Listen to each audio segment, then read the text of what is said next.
Olá pessoal, tudo bem? Professor Éder que vos fala, mais uma videoaula agora sobre o tema conjuntos. Vamos dar umas definições, as ideias, fazer algumas operações de conjuntos. Vamos tentar entender mais essa dinâmica, né, tão própria aí. Conjuntos. Como é que se define conjuntos? Conjuntos, né, ou conjunto, o conjunto é um agrupamento de elementos que possuem pelo menos uma característica ou uma propriedade em comum, né? No caso, você tem uma junção de elementos que tem uma característica comum. Isso forma um conjunto, ok? No contexto matemático, é muito comum a gente usar, né, os conjuntos numéricos, esse N, conjunto dos naturais, o Z, conjunto dos inteiros racionais, e o conjunto dos números reais, né? Isso no contexto matemático. Mas só existe conjunto numérico? Essa pergunta, a resposta é não. Você não tem só conjunto numérico. Eu coloquei aqui uma imagem de uma farmácia. Essa farmácia está contida ou está dentro de um supermercado. Eu quero que você analise um supermercado, pense aí, né, como que funciona a dinâmica de um supermercado. Dentro do supermercado, você pode pensar em vários conjuntos. A farmácia é um deles. A farmácia é um conjunto que está, né, no caso dos supermercados que possuem esta farmácia dentro dele, né, teoricamente, dentro da farmácia, ali, daquele espaço, você tem um tipo de elemento específico, que são os medicamentos. Isso é teoricamente, tá? Porque a farmácia hoje abrange mais do que isso. Mas digamos que são produtos que comum, de modo geral, são vendidos na farmácia. Então, você pode pensar na farmácia como um conjunto. Só que, por sua vez, ela está dentro de um supermercado. E esse supermercado pode ser pensado também num conjunto. E aí a gente tem a ideia, né, de subconjuntos. Subconjuntos são conjuntos, eu vou colocar entre aspas, menores, que estão contidos, né, que estão dentro de um conjunto maior. Só que os subconjuntos não deixam de ser um conjunto. Olha que curioso, né? Mesmo sendo um subconjunto, ele também tem as características de conjunto. Estranho, né? Mas a dinâmica é mais ou menos essa. Cada seção que você tem no supermercado, cada seção do supermercado também pode ser pensada, porque como conjunto, porque elas são separadas, digamos assim, com elementos que possuem certas características em comum, né? Outro exemplo aqui que eu coloquei é a ideia do nosso mapa do Brasil aqui. O nosso mapa do Brasil, ele foi colocado aqui de duas formas diferentes. Primeiro, com as divisões, né, específicas de cada estado, também está dividindo pela região, né? Aqui no caso do lado eu só coloquei a região, né, região norte, centro-oeste, sudeste, região nordeste e região sul, né? Nós podemos pensar em vários tipos de conjuntos aqui envolvidos. Vamos pensar primeiro na população. A população do Brasil, né? Os brasileiros formam um conjunto. Qual que é a característica que esse conjunto tem? O elemento para pertencer a esse conjunto, e aí a gente começa a falar uma ideia de pertencimento, né? O elemento para pertencer a esse conjunto, ele tem que ser brasileiro, né? Então, por exemplo, eu, Éder, eu pertenço a esse conjunto. Sei lá, o conjunto, vou chamar de conjunto A, conjunto dos brasileiros, né? Então, o conjunto dos brasileiros. Eu pertenço a esse conjunto. E aqui a gente vai trabalhar também essa noção de pertencimento. Agora, se você pensar na região sudeste, né, toda, em si, ela pode ser pensada como um conjunto específico deste conjunto A, ou melhor, um subconjunto desse conjunto A. Vou chamar essa região sudeste de S, talvez remete ao sul, né? Vou chamar de D, esse conjunto da região sudeste. Então você tem que esse conjunto da região sudeste aí, toda essa região, pensando no sentido da região como composta pelos seus elementos, pelos seus moradores, né? É um subconjunto, né? Está está contido no conjunto dos brasileiros. Né? Então, um elemento é um elemento que pertence à região sudeste. Caso eu moro ali no estado de São Paulo, eu pertenço à região sudeste, né? E esta região, por sua vez, está contida no conjunto A, conjunto dos brasileiros, logo eu pertenço ao conjunto dos brasileiros. Né? Aí tem as N outras formas de pensar, as migrações e tudo mais, apenas como exemplo é possível. Aqui eu construí um conjunto e eu vou começar a falar, não sei se vocês notaram, eu indiquei o conjunto dos brasileiros pela letra A. Toda vez que a gente vai indicar um conjunto, a gente indica pela letra maiúscula, né? Letra maiúscula, né? Algumas coisas comuns aí de conjunto é esse Ezinho aqui. Esse cara significa pertence. Quando eu quero falar que um elemento pertence a um conjunto. Agora, quando eu quero, né, um exemplo de algo que está dentro, um conjunto menor, que está dentro de um conjunto maior, a gente usa o termo contido, né, um Czinho aí, contido. Vou falar mais sobre isso depois. Aqui eu construí um conjunto muito top, conjunto das minhas músicas preferidas. Bem subjetivo esse conjunto, né? Só porque eu fui lembrando e fui colocando, não coloquei todas. Coloquei 3 pontos, mas não é um conjunto infinito, é um conjunto finito, né? Mesmo porque a quantidade de músicas existente no mundo é finita, né? A quantidade de músicas existentes são finitas, é uma quantidade finita, logo, esse conjunto é finito. Eu coloquei 3 pontos para indicar que tem mais, acho que seria melhor eu indicar por etc, né? Apenas como contexto aí. Lembrando, indiquei pela letra maiúscula, né? Uma forma de representar conjunto muito comum é o diagrama de Venn. O diagrama de Venn, né? Ele é normalmente uma elipse, né? Mas não precisa ser, é uma região ali, né? Se fecha uma região e mostra essa região, chama ela de um determinado, atribui os elementos que estão nela, certa característica, né? E aí você vai completando aqui. No caso, construí onde eu incluí o A, o B, o C e o D. E qual é a característica para que pertença a esse conjunto que eu acabei de fazer? Os elementos do conjunto que eu construí são as 4 primeiras letras do alfabeto. Então, para pertencer a esse conjunto, basta estar nesse quesito. Bem subjetivo também. Uma observação, se eu pensar numa letra alfa ou qualquer outra letra que não seja as 4 aí em questão, esta letra alfa não faz parte do meu conjunto. Logo a gente diz que alfa não pertence ao conjunto que eu chamei de D. Olha bem, letra maiúscula para representar conjunto. Não pertence, é o mesmo Ezinho cortado. Né? Quando eu corto, não pertence. Aqui eu quero exemplos. Os exemplos, eu quero substâncias. Eu quero que você forme alguns conjuntos com essas características, né? Substâncias que são consideradas metais. Pode chamar pela letra maiúscula IA e vai escrevendo. Separado sempre por vírgula. Quanto que eu tenho que escrever? Escreva alguns, não precisa escrever todos. Também é um conjunto finito, né? Conjunto finito. Componentes químicos da água. Chama de B esse conjunto e vai lá, coloca os componentes químicos da água. Ok? Sobre os componentes químicos da água, o que acontece? Eu até indiquei aqui para um H2O.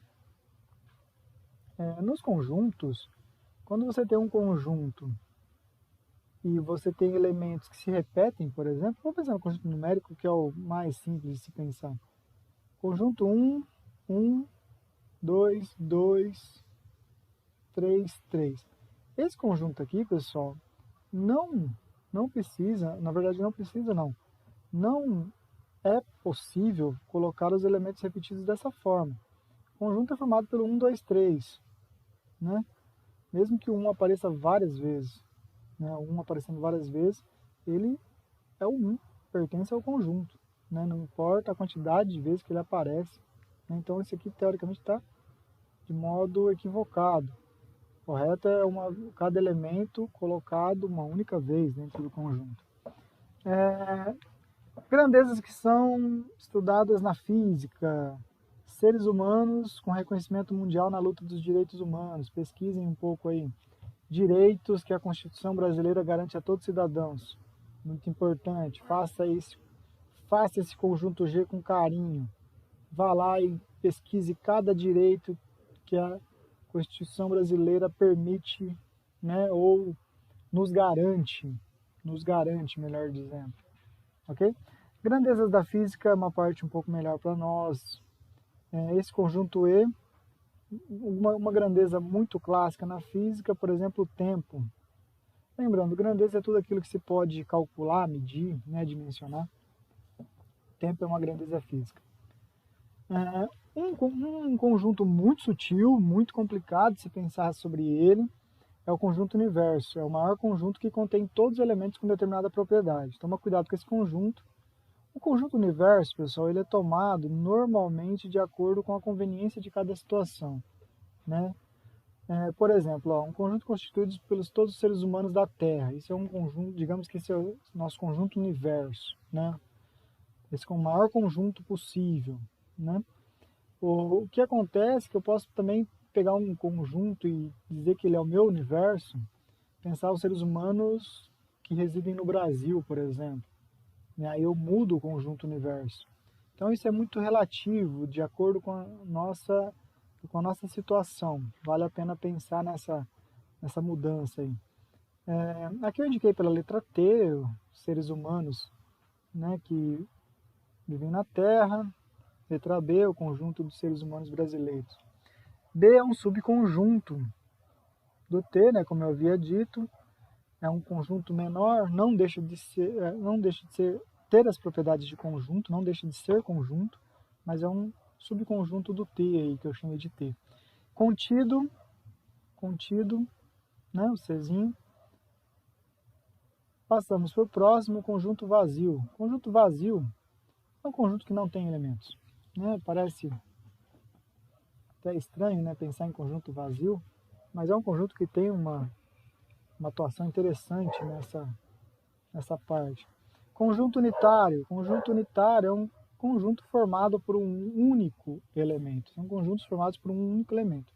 O mais clássico de todos, forma para mim o conjunto dos números pares e primos, né? Quem é o conjunto dos números pares e primos? É um conjunto unitário, né? Por quê? Porque o único número par e primo é o 2. Conjunto unitário, né? Só tem o 2. O 2 é o único elemento que pertence a esse conjunto. Aqui eu deixei uma indicação aqui da barra. Olha como é que se lê essa expressão, né? O conjunto P são os elementos X, tal que. Essa barra indica tal que. X é um número par e primo. Essa é uma indicação. Isso aqui é a expressão do conjunto, né? Mostra a propriedade que o conjunto tem. E esse aqui é o conjunto de fato. Também outra observação, ele é sempre representado por chaves, né? De modo geral, a gente representa por chaves.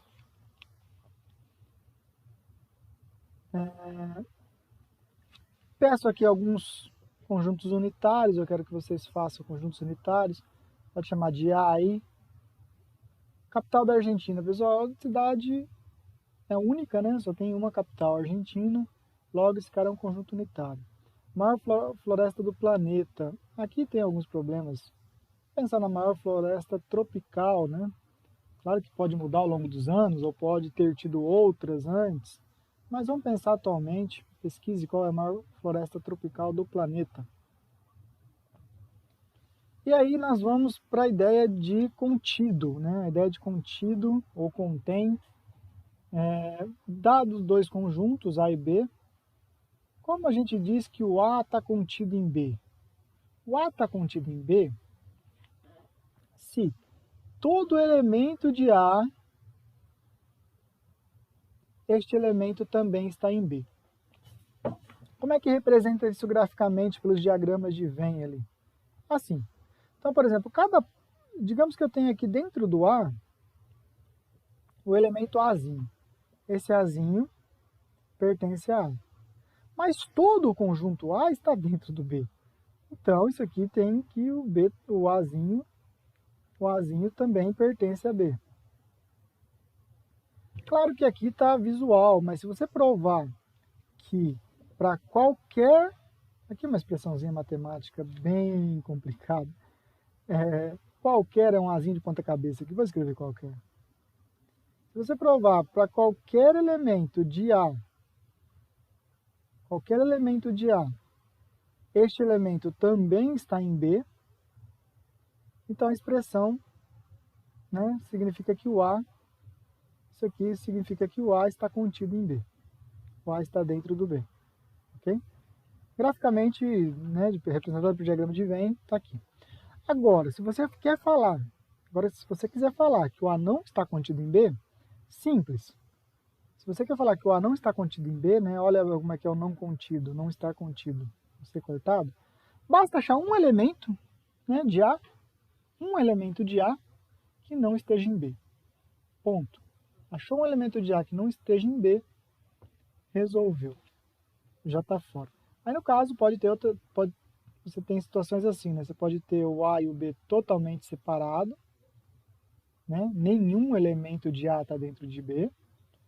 A gente disse que nesse caso são conjuntos disjuntos, desde que haja elementos aqui, né? Existem elementos dentro de A e de B, nesse caso. Ou você pode ter uma situação onde haja uma parte dos elementos de A dentro do conjunto B e vice-versa. Os elementos que estão aqui, ó, um elemento que está aqui, por exemplo, está tanto em A quanto em B, né? A gente vai tratar desses temas aí. Então essa é a ideia de inclusão, né? Essa segunda parte aí é bem curiosa, né? A segunda parte, quando eu disse que se você não quer mostrar que algo não está, um conjunto não está dentro de outro, basta que você encontre um elemento que não esteja. Isso faz com que a gente conclua esta afirmação aqui. O vazio está contido no A. Seja qual for o A, o conjunto vazio está contido em todos os outros conjuntos. Por quê? Porque você não consegue determinar um elemento dentro do vazio, uma vez que ele não tem elementos, que não esteja em A. Olha que curioso. Você não consegue achar um elemento dentro do vazio, ele não tem elemento nenhum, tá? Que não esteja dentro de A. Logo, o vazio está dentro do A. Outra definição bem importante para nós, dados dois conjuntos, dizemos que A é igual a B, né? Dois conjuntos são iguais, vai dizer que o A é igual a B, se você conseguir dizer que o A está contido em B e o B está contido em A, né? Aqui eu coloquei dupla implicação, mas eu fui um pouco apressadinho. A igual a B implica, né? Ou melhor, isso aqui implica em A igual a B. O problema é que vale a recíproca. Não vou provar, não vou perder, né? Não vou falar sobre essas provas, isso aqui é uma definição, estou definindo desse jeito, né? Mas é possível provar, de certo modo, essas ideias. Propriedades. A inclusão de conjuntos, né? Você pode colocar como sendo A contido em B, escrito assim, né? Ou você fala que A é parte de B, outra fala, a representação é a mesma. Aquele lá, a fala direta é essa aqui, né? Que eu costumo usar mais. A é parte de B, ou A é subconjunto de B. Todas essas remetem a essa ideia. Ou você pode também seguir nesse conceito aqui. B contém A, né? O B contém A. Nesse caso, dizemos que B contém A. Essas propriedades, essa inclusão, ela tem propriedades. Primeira propriedade, o A está contido dentro dele mesmo. Né? O A está contido dentro dele mesmo. Então, o conjunto A é subconjunto dele mesmo. Por quê? Pensa assim, ó, vamos formar um conjunto A com o número 1, 2, 3, 4. Esse é o conjunto A, 1, 2, 3, 4. Né? Se eu pegar o 1, que está dentro do A, ele pertence a A. Né? Logo, se todo elemento que você pega dentro de um conjunto ele pertence a outro, que nesse caso é o mesmo, a gente chega a essa conclusãozinha aqui. A está contido em A. Muito matemático, né? Muito matemático, mas a ideia é bem assim. Talvez essa reflexiva seja meio feia. A antissimétrica é bem mais bonita. você tem que A está contido em B, ou seja, o A está dentro do B, o B está dentro do A, então A igual a B. Essa aqui é a propriedade que eu sei somente C que eu coloquei lá em cima, né? Eu usei aqui como sei somente C, né? Foi até um pouco abusado. Aqui eu estava comentando só a ida, né? Mas é por conta da antissimétrica que foi colocado sei somente C lá. Você pega um conjunto A, está dentro do B e o B está dentro do A, então eles têm que ser iguais. É essa a ideia. Transitiva. Transitiva, se o A está dentro do B e o B está dentro do C, essa é mais clara, né? Então o A está dentro do C. Então você tem lá o conjunto B. Tem um A dentro dele. Ok? Está contido dentro dele. Aí você tem um conjunto B que está dentro de um conjunto C. Qual que é a conclusão? Que o A está dentro do C também. Né? O A está dentro do C também.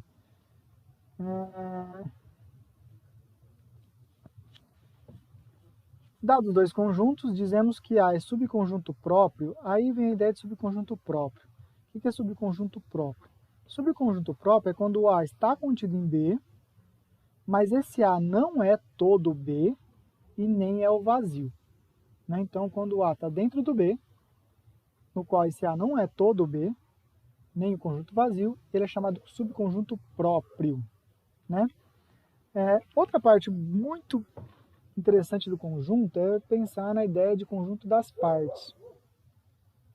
O que é o conjunto das partes? Conjunto das partes, né, indicado por PA, é um conjunto formado por conjuntos. Né? Isso que é o mais difícil de pensar nele. É um formado por conjuntos de modo que esses conjuntos, né, ou subconjuntos, estejam dentro do A. Por exemplo, aqui eu peguei o conjunto A igual a 0, 1, 2. Esse é o conjunto. Se você olhar, o vazio está lá dentro. Eu disse que o vazio está dentro de todo o conjunto, né? Seja qual for o conjunto, o vazio está lá dentro. Até dentro do vazio mesmo. Outra coisa, se você pegar só o zero é subconjunto do A. Se você pegar um conjunto só, né, unitário, que só contém o zero, esse conjunto está contido, né, no conjunto 0, 1, 2. Ele é subconjunto desse conjunto. Só o elemento 1 também, só o elemento 2 também como conjunto, tá? Repara que aqui é muito sutil a diferença quando eu trato de conjunto, né, o conjunto formado pelo zero e o elemento zero. Porque o conjunto formado pelo zero, ele está contido, olha bem, contido no conjunto formado pelo 0, 1 e 2. Está contido. Agora, o zero pertence, o elemento zero pertence ao conjunto 0, 1 e 2. Bem sutil, né? Bem complexo. Aqui repara que eu construí todos os conjuntos possíveis, os subconjuntos possíveis, né? Os unitários, o 0, 1, 0, 2, o 1, 2. Repara que o 2, 1 forma o mesmo conjunto, lembra que eu falei sobre os elementos que compõem o conjunto, né? E o todo A. Esse é o conjunto das partes. Sobre o conjunto das partes, eu vou enunciar um teorema que diz o seguinte: seja um conjunto A, né, que tem n elementos, esse n maior ou igual a zero, então tem que ter alguma coisa lá dentro. O conjunto das partes, ele vai ter 2 elevado a n elementos. Ou seja, conhecendo a quantidade de elementos do conjunto A, eu conheço a quantidade de elementos do conjunto das partes. Por exemplo, esse A aqui, eu tenho o A. Este A, ele tem 1, 2, 3, 4, 5 elementos. Logo, o conjunto das partes desse A, eu não sei quem ele é, mas o número de elementos que ele tem é 2 elevado a 5. Esse n na frente aqui, pessoal, indica o número de elementos. Quando eu coloco assim, por exemplo, n, número de elementos do conjunto A, eu vou escrever simplesmente n assim, n de A. O número de elementos do conjunto A é 5, então o conjunto das partes vai ter 2 elevado a 5 elementos, ou seja, 32 elementos. Né?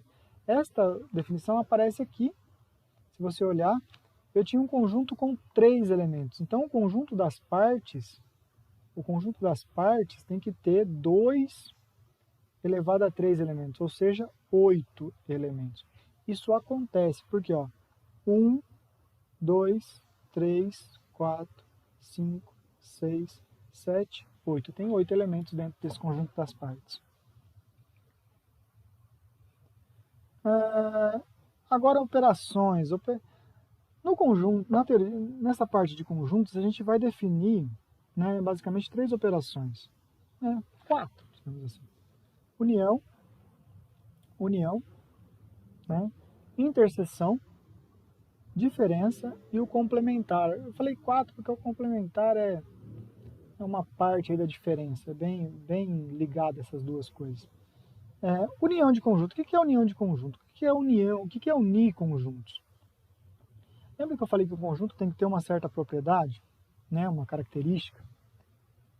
Quando eu faço união de 2 conjuntos, eu vou construir um outro conjunto cuja característica, né, aceita são as características do A ou as características do B.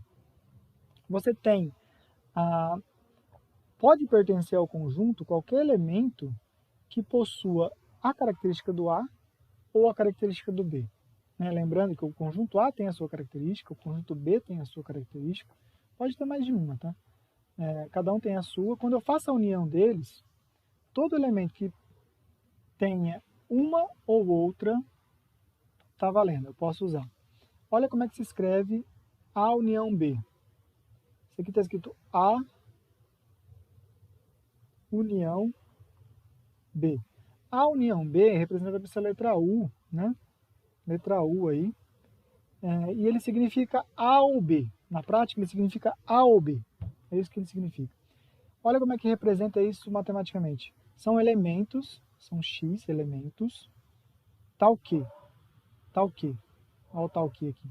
X pertence a A ou X pertence a B. Então, tanto faz pertencer a A ou a B.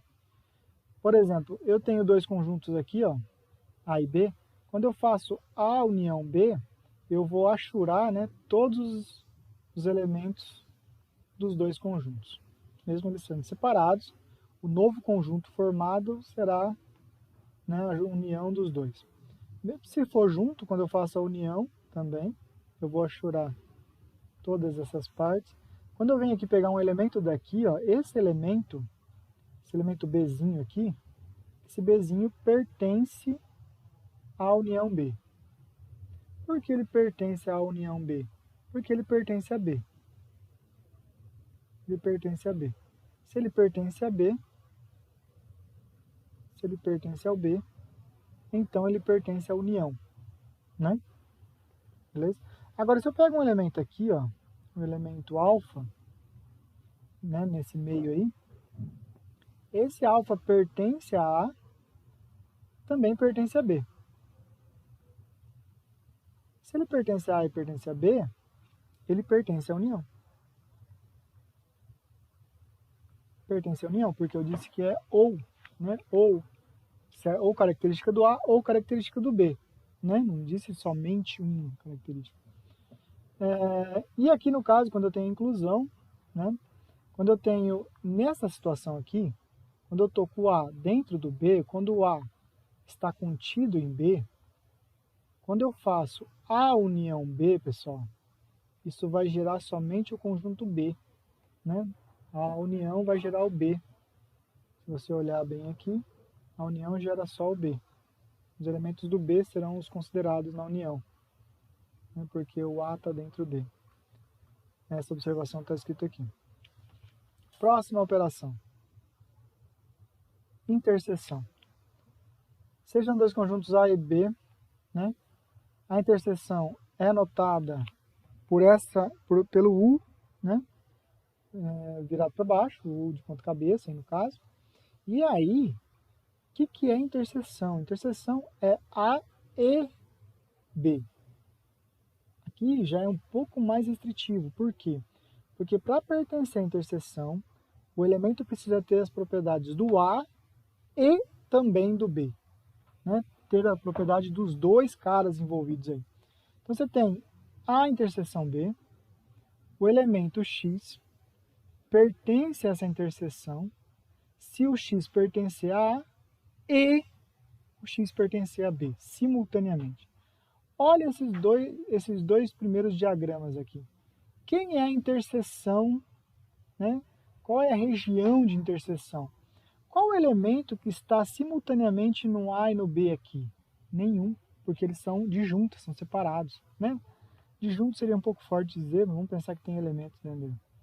Eles são separados, esses conjuntos. Logo, a interseção desse cara é vazia, não tem ninguém, né, nessa interseção. Já aqui, ó, quem é a interseção? Exatamente esta região aqui. Esta região é a interseção B. Né? Agora, quando eu tenho algo contido, aqui eu troquei o A e o B, se eu tenho algo contido, o B está dentro do A, né? No caso, o B está contido em A, quando eu faço a interseção de A com B, isso também gera o B. Também gera o B. Porque a interseção vai pegar os elementos que pertencem aos dois simultaneamente. E esta região aqui é a região que pertence aos dois conjuntos simultaneamente. Exemplos. Aqui eu quero formar conjuntos. Lembra da ideia da não repetição? Aqui pede para completar sentenças a seguir de forma a torná-las todas verdadeiras. O que foi feito aqui, pessoal? Foi feito, nesse primeiro exemplo, união. Foi feita a união desse conjunto aqui, com esse conjunto aqui. Tá, se foi feita a união, vale elementos dos dois conjuntos. Tá, vale elementos dos dois conjuntos. Significa que na união, esse 5 e o 4 tem que aparecer, o 7 e 2 também. Então, o 5 e o 4 tem que aparecer e o 7 e 2 também. Vou colocar em ordem. Esses caras têm que aparecer. Quem não apareceu 1 e o 6, ou quem também aparece na união, 1 e o 6. Então, se o 1 e o 6 aparece, ele precisa estar em pelo menos um dos conjuntos. Pelo menos um. Então, digamos que esteja aqui. Só que aqui também tem dois espaços. Então, tem que estar aqui também. Tenta fazer o outro. O outro também é união. Aqui pede para montar um conjunto A e um conjunto B, sabendo que o A tem apenas 2 elementos. E B tem pelo menos 3 elementos, de modo que a união desses dois caras esteja contida em H. Então vamos lá. Não tem resposta única, tem várias formas de fazer. Então você tem lá o A, conjuntos que o A tem 2 elementos. Então vou pegar o A e vou dizer que o A tem dentro dele 1 e o 3. O B tem pelo menos 3 elementos. Pelo menos 3 não significa exatamente 3, tá? Pelo menos 3.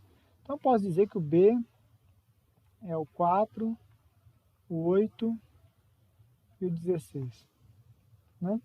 Se você fizer a união desses caras, a união de A com B, nesse caso aqui, A união B, isso vai gerar o conjunto 1, 3, 4, 8, 16. Ok? Esse conjunto está contido nesse aqui. Né? Está contido lá dentro. Então, resolveu. É a única forma? Não. Você pode pensar no maior B possível, se você quiser, né? O A não pode mexer, em quantidade o A não mexe muito, porque tem 2 elementos. Mas dá para pensar em várias coisas.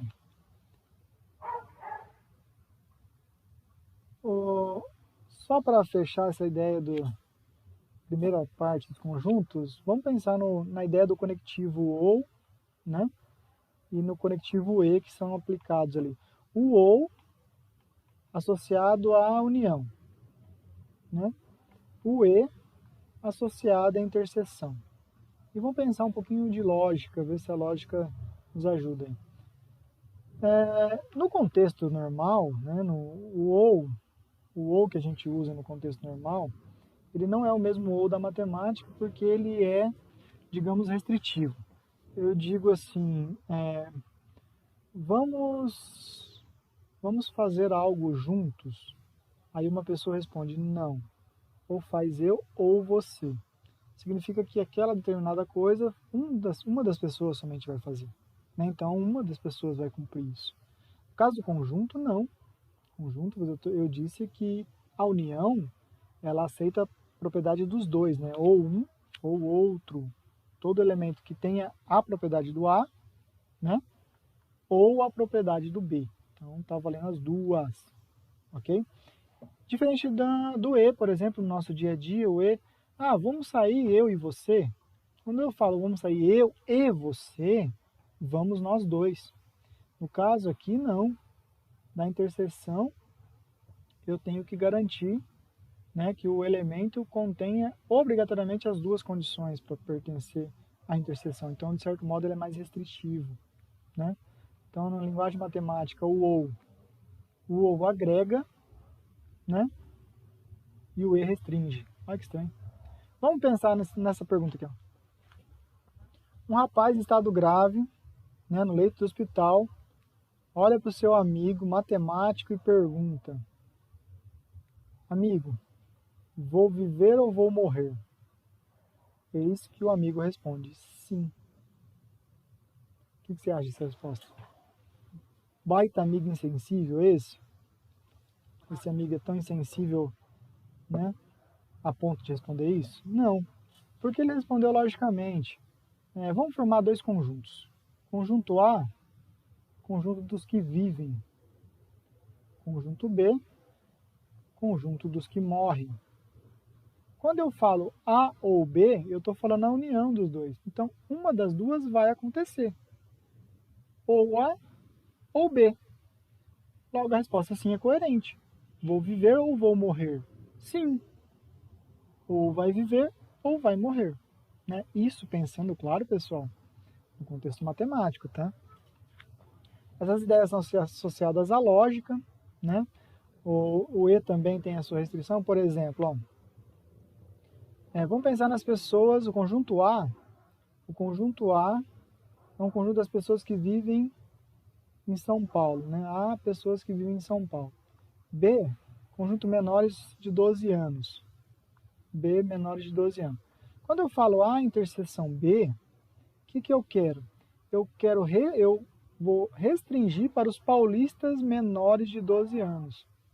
Veja que eu construí um conjunto menor, mais restritivo, que para pertencer a A interseção B nesse caso, ele tem que satisfazer tanto a condição de ser paulista quanto a condição de ser menor de 12 anos. É mais restritivo, um conjunto, entre aspas, aí vamos colocar o termo menor, embora essa comparação seja um pouco complexa. Vou parar aqui, né? Depois eu venho com o próximo vídeo para fazer a parte de diferença. Um forte abraço para todos, espero que vocês tenham gostado e até mais. Tchau, tchau.